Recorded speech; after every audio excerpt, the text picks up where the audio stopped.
Just sit right back and you'll hear a tale of your faithful trip. It started in the firmament, and then we all got tricked. Life was great when we were young, with all the things we believed. Then it all got hard, unbearable, and we know we're being deceived. Forgotten, ignored, secret, and hidden. Topics that talk about how water is knowledge. Now drink from the fountain. Let's pour some on you now. Hello, everybody, and welcome to Plain Mundane Show. I'm Alex. Today we're going to talk about solitude. Can you be alone? Are you comfortable with your own thoughts? Do you have space to be alone? Do you have time to be alone? Do you like to be alone? Do you like to think by yourself? Do you have to have distractions? Do you always have to have the radio on, your cell phone nearby, television on, or someone with you? Are you perhaps even scared to be alone? Or afraid of your thoughts? Or don't want to go with that? I actually know people like that. Uh, we're going to talk today about this article that I found, and it's called The Art of Solitude, The Secret to Self-Actualization by Gary Z McGee, November 24, 2018, from Fractal Enlightenment website from the Spanish version. So as I read it, it might have some translation words that are funny, but they usually do a good job on the translators that translate these articles. So this is a nice picture of solitude. This looks like it's taken at the end of a long pier, and the water is filtered out, so you can't really see the water. It almost looks like a pyramid, but there's a person at the end all by themselves. And you know what, folks? I like this article, and I like that picture. I'd like to blow it up and frame it because I feel like this is what I've done myself for about the last 7 years, since 2012. You know, since the end of the last Mayan Baktun on the prior Mayan calendar, which ended on December 21st, 2012, is about the time my life's changed. And that's why today I have a YouTube channel and I'm presenting to you a topic, and I'm uploading videos every day, and I'm sharing things, and I have knowledge, and at my age a little bit of wisdom. I'm 55 now, and I think I can share with you things that can help you, and things that have helped me, and things I've learned, not because I'm perfect, but because I make mistakes, and I've made some bad decisions, and I've had a really good life, and I've got an even better life, but it's completely different. I had someone ask me last night, actually, a question that blew me away, perception of how I live. And I told him, I said, I just think differently than other people. I said, I actually have money. That's why I don't have to work full time. When I tell people where I've been in the world and the things I've done in my career, they look at me and they say, well, why don't you have money right now? I said, I have money. It's tied up. Actually, I have a lot in cryptocurrency and it's upside down right now, but it's coming back up. I've got altcoins that are in the top 10. So it's just a matter of time.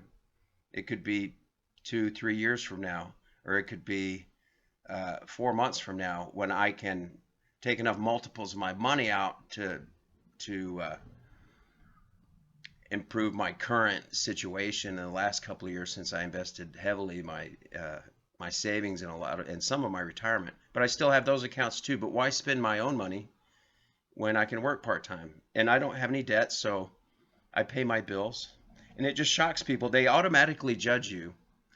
I'm getting off track here, but I live by myself. I've raised my family. I've raised 4 children. I have 4 boys. First one was born in '89, and I got married in '87. And I was 21, and my wife was 19. And since we've been divorced for about 12 years, and I've been alone without anybody living with me, with the kids out of the house, for about the last 5.5, 6 years. And then I moved to Houston when I was taking care of my dad when he had cancer before he passed. And now I help take care of my mother in assisted living, which is another reason why I can't move off to the cities where my career is at. You know, I'm in medical device biotechnology, and I would have to be in either Dallas, St. Paul, Minneapolis, St. Paul, or San Francisco, or North Carolina Research Triangle, or Boston. Not Houston, not in the oil petrol town of the oil booms. And everybody around here in every job is chemical industry and oil and petroleum. And I'm an international manager of business operations for medical device manufacturing companies, and they're just not here. But my mother is in assisted living. So I've learned to be alone, and I know what solitude is. So I really relate to this article. I've changed so much. I haven't had television. I don't watch television since 2012. Uh, my diet has changed, my perspective on life. Normally when you start to change your thoughts and gain a little bit of knowledge and go through, let's say, the second phase of your life, I don't want to use the term wake up. It seems to be a negative catchword these days. But once you do, people don't talk to you. Like in my own family, I'm not invited to Christmas anymore because people know I won't celebrate it. And that's actually not because I'm not Christian. I am Christian. I just don't believe in church Christianity. Church is a kirk. It's actually it's a Druidic type word. It's about the word, like the word government. It's a mind control form. When you go into a church, you're molding people, and you are the temple. So I don't believe anymore in going to temples, building temples or churches or organized religion. But I am a Christian, but I call myself a cross-free Christian. Anyway, I'm not trying to get off track too far, but I'm telling you the reasons why I've discovered solitude. And I feel like the person at the end of that pier, that was scary in 2012. But now that looks like one of the happiest, most peaceful moments in my life that I could have. It would be to sit out on the end of that pier in solitude and think I can entertain myself with my own thoughts for hours. I don't need a radio on. I don't have a TV. I don't listen to the radio anymore because I can't stand any of the mediocre music that comes out and the themes. And when you read and see these people in the news and you see what they wear and the symbols they wear and the things they represent and things they talk about and the clubs they belong to and the people that are their handlers, why have anything to do? I've completely lost interest in all entertainment, music, and that includes politicians. That's just entertainment. So it's a weird life now, isn't it, folks? For those of you, if you're watching my video, I assume most of you or all of you have gone through this. And this article is going to be good and fun to read because it's about, hold on, let me get some coffee. Because it's true. You have to go and rethink everything you've learned in life.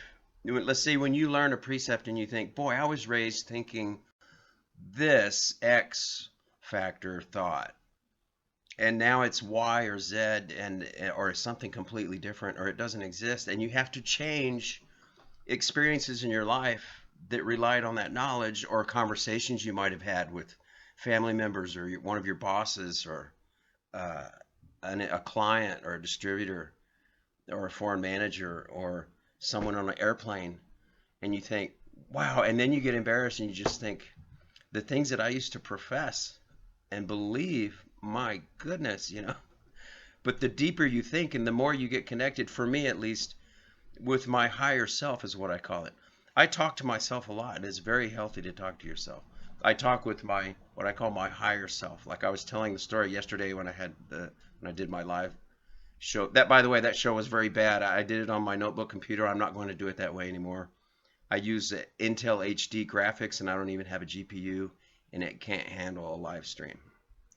And it edited the heck out of that thing because of all, like when you're driving down the freeway and something tells you, get off at this exit, and you're thinking, why? I've got gasoline. I don't need anything. I never get off at that exit on the freeway.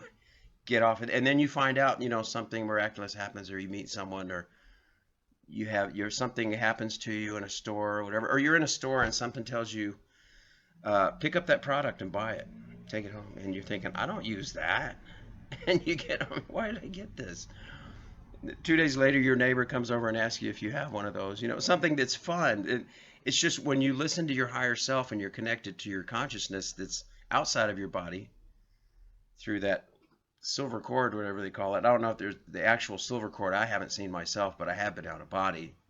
And I do know, I think when people have spirituality in church and they say, I'm going to keep believing in religion in church because, like one of my ex-girlfriends, she told me a couple of months ago, she's one of my high school girlfriends, and she said, I was telling her about not going to Mormon church anymore and how I was ex-Mormon. She goes, well, no, I'm going to stay in it because I've had spiritual experiences and I feel love, and I'm thinking, well, Lucifer can provide that. That doesn't mean that it's true. And because of your faith, also, things can happen. You can be blessed. That doesn't mean that the religion is true and that you should follow those precepts and concepts, in my judgment, personal judgment, from what I've learned in my solitude like this, when I sit on the end of the pier. And a lot of this came unnaturally for me because of a divorce and then my kids leaving the home and the end of a job project I was on and having to move to Houston, and at the same time changing my diet, my belief system. Had a near-death experience. Um, it's bizarre. Then I started reading numerology, cosmology, gematria, esoteric knowledge, Gnostic knowledge, Freemasons, Illuminati, Club of Rome, Club of 300. I just started getting into all of these different topics, and the more I read, the more I found out how they've influenced a lot of what goes on in our society, if not all of everything we think is real and true. So it's not until you get alone like this and you learn isolation, and you have to be comfortable with your own thoughts. I know what it's like to think that there's evil around you and you can't have the TV off, and you can't. I've been there, but that's when I would say my energies were out of balance in my life in early 2012, and I wasn't ready, and it took some painful years. But I'm getting to the point now where I feel like I've gone through like 7 years in Tibet or something, where I've come out more knowledgeable. I don't want to use the E word, enlightened. That kind of has a negative connotation. It means something else. But I just have more of a knowledge of seeking the truth, and I would say a realization of reality without choosing the dark side. So let's get to the article. All of humanity's problems stem from man's inability to sit quietly in a room alone. From Blaise Pascal. We live in a hyper-connected world, the benefits of which are revolutionary. From the cell phone to the internet, information technologies have brought us closer together as a world, but despite all the amazing benefits, the problem with being overly connected is that we tend to become connected to everything except ourselves. The peril of a hyper-connected world is often a lack of personal connection. We're also hardwired to be connected to others that we often lose sight of connecting with ourselves. And why not? It's scary to look within. I mean, why be alone when we never have to? Why think our own boring and depressing thoughts when we can entertain ourselves on the exciting thoughts of others? This kind of reasoning can be a slippery slope into addiction, because we can easily get hooked on using the world of others to block out the discomfort of knowing ourselves. The more we seek out distractions that help us avoid ourselves. Boy, this article is really hitting home true. Every sentence, I'm like, yeah. And I can give examples, but I won't bore you. The scariest the unknown aspects of ourselves will become, the more we seek distractions to avoid ourselves, and the more likely we're to become addicted to rather other than selfness. But no matter where we go, there we are. So eventually we'll have to deal with ourselves. The question is, will it be on our own healthy terms or on our repressed shadows terms? That's what makes the art of solitude the most important skill nobody ever taught you. Until now. Partially. Becoming adept at the art of solitude is putting your uncomfortable confrontation of self in healthy terms. Simply put, the art of solitude is the vital ability to be alone and to allow for a deep connection with the self. More complexly put, it is the ability to integrate with reality, both inner and outer, the way it actually is, despite cultural conditioning and societal brainwashing, and to practice overcoming the self to the extent that both interdependent integration and self-overcoming become an art form. Yes. The irony is that connecting with ourselves makes us better at connecting with others. Steve Monahan said, curiously and importantly, mastering the art of solitude doesn't make us more antisocial, but to the contrary, better able to connect. Yes, it does. It's the same with the concept of love. The healthier our self-love is, the healthier our love for others will be. As the great Osho said, if you like a flower, you pick it. If you love a flower, you water it. Appreciation over possession. When we merely like ourselves, we divisively and codependently dissociate the qualities that best suit us, and then repress the rest, which eventually becomes shadow energy. But when we love ourselves, we learn to water or honor the whole of ourselves, holistically and interdependently, to include the boring and depressing thoughts, the ugly and negative qualities, the regrets and griefs and guilts and fears, all of it, so that it doesn't become an unhealthy, possessed demon inside us. Yes. Learning the art of solitude is learning how to appreciate the self rather than possess it. Here are the four main benefits of learning the art of solitude. Deeper self-consciousness. We are stronger than things are terrible. That's by Jordan Peterson. Solitude leads to a deeper appreciation of the self because there is nothing to distract you from engaging your inner self. Away from the addictive quality of others, you are finally able to account for the turmoil within. All the anxieties, doubts, and fears come to the surface. This scary stuff, sure. But this is the raw stuff that makes you the youest you. Self-appreciation is learning how to engage with yourself in a holistic way. This means facing down and reconciling your inner demons. It means coming to terms with your griefs, guilts, and fears and authentically honoring them so they don't dishonor you later. Deep solitude puts these in perspective. This leads to a deeper self-consciousness because it teaches you how to respect and appreciate what makes you unique and authentic, however eccentric, ugly, or disturbing that uniqueness may be. Yes. Let me interrupt you. If you ask 10 people that know me right now, like that I work with and live around me or see me every day at my local haunts and stores and restaurants, and you got their opinions of me, it would be completely different. But they still say I'm very gregarious and social, and it's like you know the term like he doesn't know a stranger. You know, I can walk up to anybody and just I think because I've traveled around the world, I've been on so many airplanes and airports, used to talking to strangers every day. But at the same time, I have this inner peace and this inner knowledge and the inner direction my mind's going that's connected with my own consciousness and my spirit on the outside, so that things don't influence me like they used to. Colors and logos and commercials and TVs on in the airports or things that people say, I don't go, and change my whole life because somebody said something or tried to be more popular or believe it. Because the more knowledge you gain, really, and you have to turn off the TV. But if you ask 10 people around me their perception of what I do, what I'm doing in my life right now in this phase of my life, you'll get 10 stories that are not really what I'm doing because they don't understand. It's not because they're stupid or dummies. It's just because they're not living it and they're not doing it. Okay? Because I don't know many people who are. Deeper eco-consciousness. Modern man has lost and destroyed his instinct and can no longer trust the divine animal and let go the reins when his understanding falters and his way leads through deserts. That's from Nietzsche.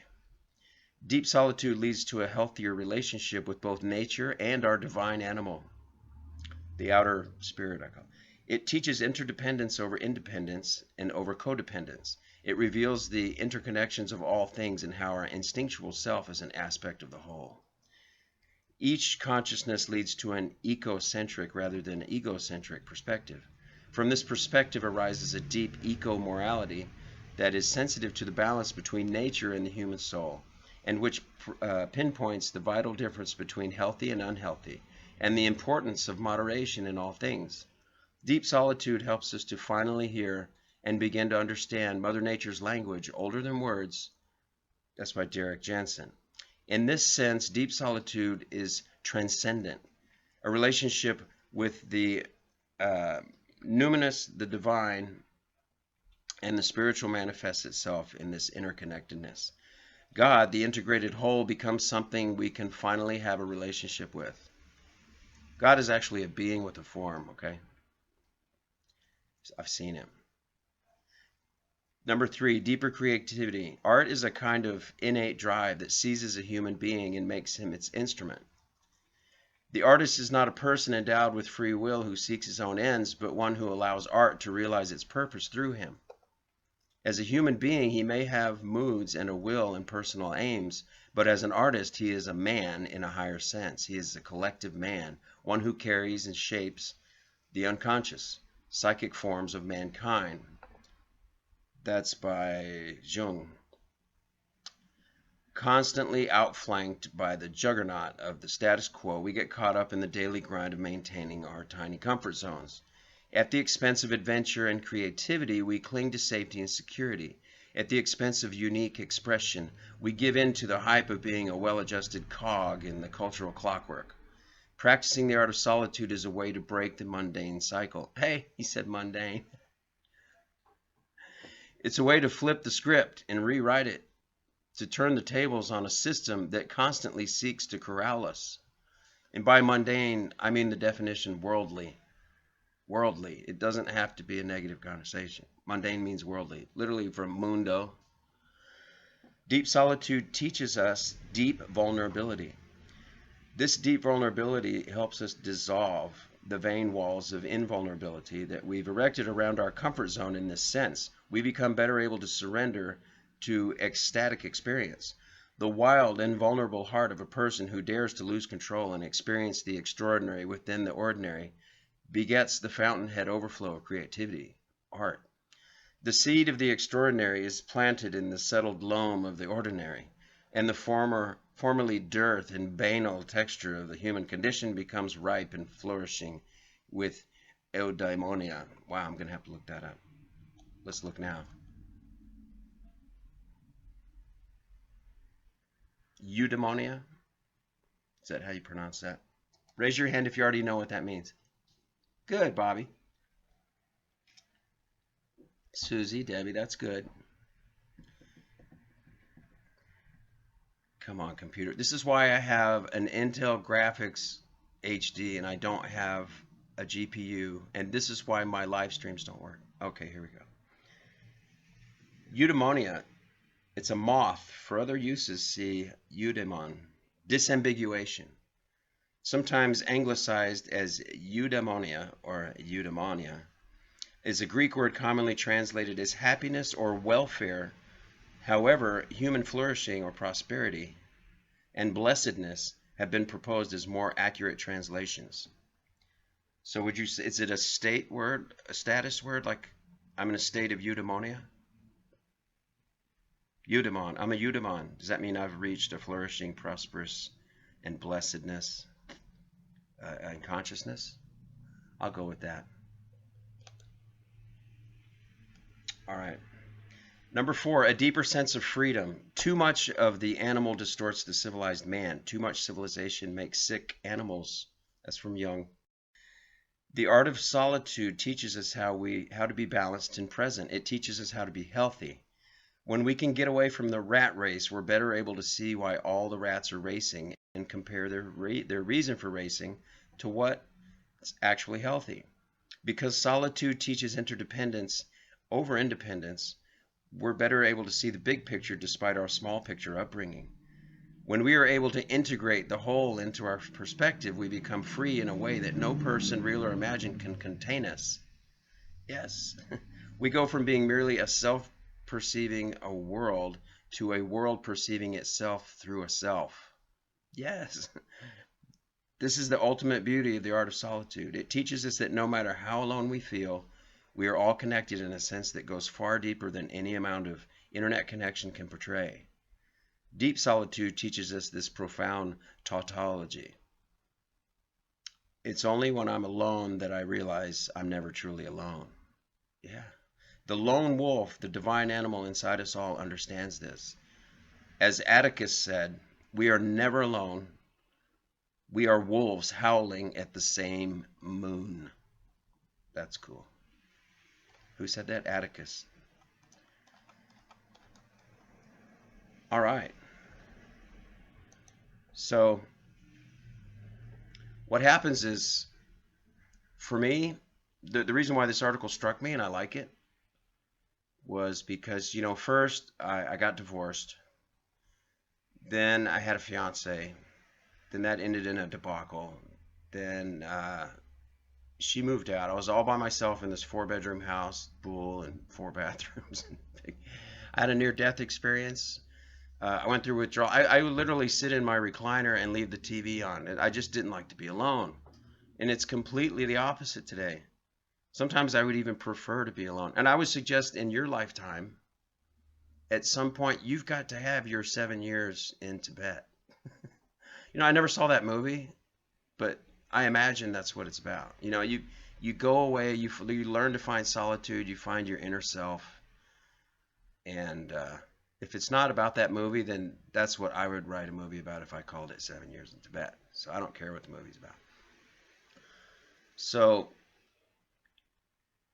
I remember when I first started trying to meditate, and I thought, well, I'm going to try to reach higher consciousness and raise my vibration, and I also pray to Heavenly Father in the name of Christ. But I thought meditation should be good because that's how you connect with yourself. But I remember when I first did it, I was actually scared. When things would open up in my mind, or frequencies or epiphanies and things, I was jumpy and scared, and I couldn't do it all the time. I'm actually still not a good meditator. But things happen to me, I think, just because of the activities in my life, that I'm always studying and learning something and reading every day. It's like I get smarter every day just by reading topics out of this website that I pull all these articles from, most of my videos lately. And they're amazing. Some of them I don't agree with all of them, but I always take away something that I learn. And I do that because I think. And it's amazing when you can learn something. Oh, like what was it the other day? I was talking about measles or mumps. And I said, is that a pandemic? Do people actually die from that? And then one of the cashiers at work, she's 16 or 17, by the way. She went, ah! Screamed. And the manager and I were having a discussion because we were talking about something. And she was listening. And he looked at her and he goes, are you okay? And she leans at me like this. It's like, there goes Alex again, one of his topics. Ah! And it just frustrates. All I'm doing is questioning what exists, what fits in the box, where we have a box and we have some information in there. It's like throwing something in your garage without organizing it. And then when you open the door, you can't get in or move anything because it's all just thrown. If you organize it, you can fit 100 times more things in your garage, or 1,000. But in your brain, it's exponential. It's infinity. There are examples of things you tell your neighbor. Like the other day, I was outside talking to my neighbor, and I choose one large superstore that I never stepped foot into. I haven't stepped foot into that store for over 12 years, and I refuse to support its business. And it's probably one of the biggest superstores in the country that's very popular and famous, and one in every town. And I told my neighbor why. And he does just that. When you talk about why and what you've seen on YouTube and the videos you've seen, and neighbors and testimonies and ex-employees and managers and documents from drills and things like that, and you just know that organization works with another organization, and it's not what it appears to be on the surface. So then he mentions this other superstore day before yesterday, and he's laughing. He's like, well, you shouldn't go in that one either because they have cameras. So immediately I'm realizing he's making fun of me because he doesn't believe anything I've ever told him. So he thinks I'm a lunatic and the things I talk about are just nonsense. But he won't sit down. I can literally bring my computer over there and my Chromebook and show him what I'm talking about. And he'll look at the screen. Uh-huh. Uh-huh. Yeah, and agree, but inside there's nothing registering. There's nothing getting in, and he doesn't believe any of it. And he's just being nice. And that's what it's like to be a person that can live in isolation, live with your own thoughts. Begin to think. When you start to think, you start to think about the world you live in. And every single thing that we've been taught and that we look at and that's in our visual and our 5 sense range of perception is what inculcates and formats our paradigms that we live by. But when you start thinking about those, and let's say better organizing your garage, so to speak, you may choose to live certain aspects of your life differently or make different personal choices, maybe dietary choices, maybe a religious choice. And it goes on and on and on and on. And it covers every choice you can make until when you come out the other end, you're a different person. And I'm feeling lately like I'm coming out the other end because I'm starting to lose interest in studying topics. I don't like to study conspiracy. I get the whole thing. I get why it's done. I get why it exists. I get the reason why there exist conspiracy theorists. I get why there exist those who oppose it. I understand uh, why. Whether people do it on purpose or they're just going with the program, they could be leading a country or a department in some large corporation and not know. And I know this on a personal basis. So I don't. This is why on my channel I don't berate anybody. I don't attack anybody in the news. I don't. I avoid current events. Not only that, it's not very popular on a social media platform if you want to get views and subs for you to do that. And if you want your channel to last and flourish and be around forever and get views like a dictionary or an encyclopedia, which is my goal, like this topic, if somebody wants to learn about solitude, boom, it's going to come up years from now. And I'll, even if it's pennies, I'll still be making residual income. So that's what happens when you think. The other day, someone said, I think you blah blah blah blah, and I didn't say it, but I thought about to them. I thought about saying, I think you don't think. Period. You know? So learn to like yourself when you're alone. Learn to love your thoughts when you're alone. Don't be afraid of your thoughts. If you've got something in your head that bothers you that's always negative, pray about it, cast it out, tell it you don't want it, talk to it and say, get out, get away from me, rebuke it. You know, if it's that serious, and I've had it that serious, where you literally have to rebuke depression and negative thoughts, and they go away. And when you pray, things happen.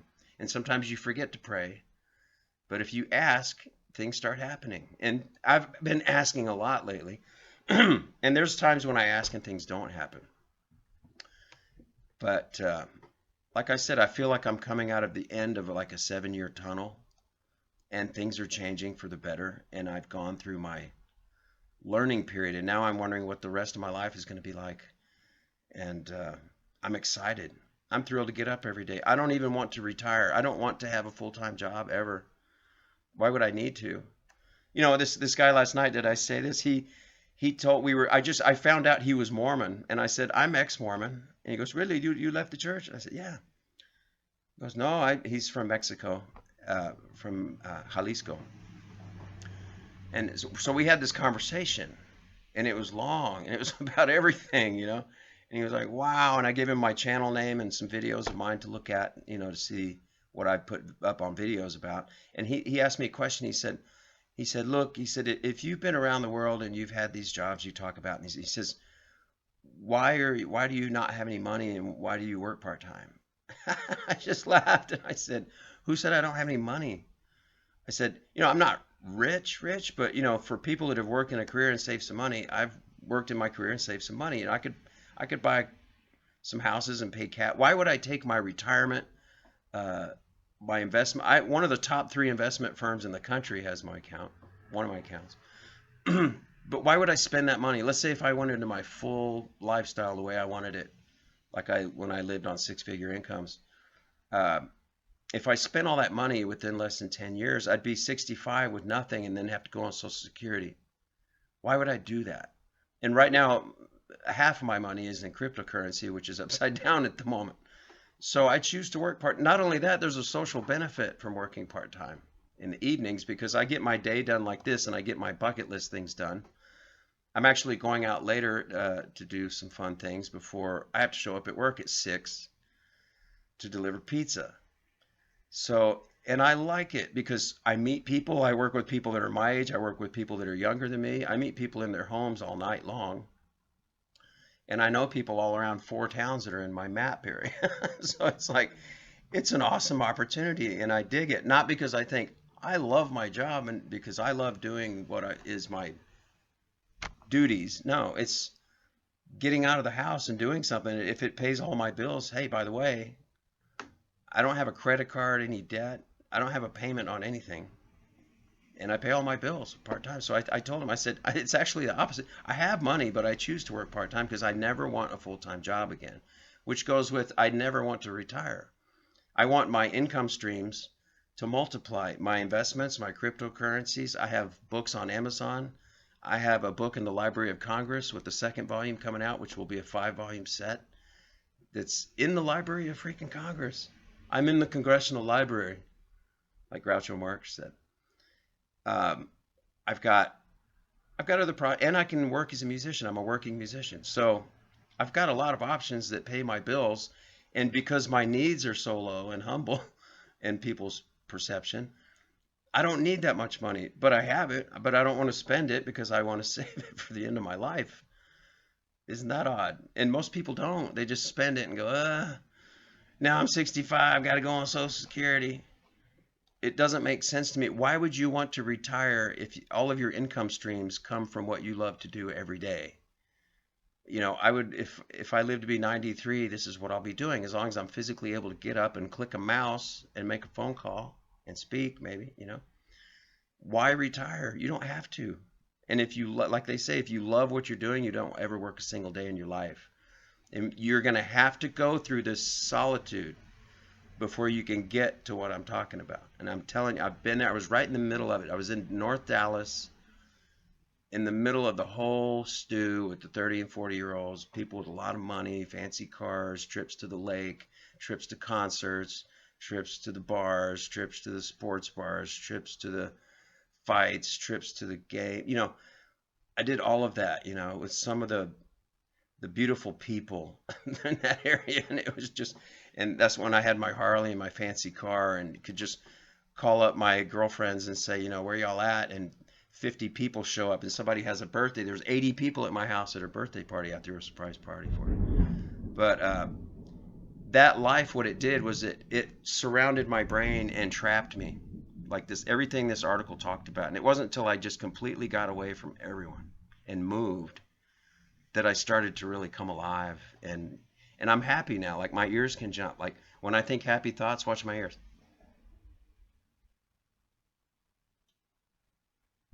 I couldn't make my ears do that. When I was married for 20 years to someone who was very, I would say, emotionally abusive and physically abusive, I couldn't do that because every day was just, every flight I would be coming back from business thinking I'm flying back home.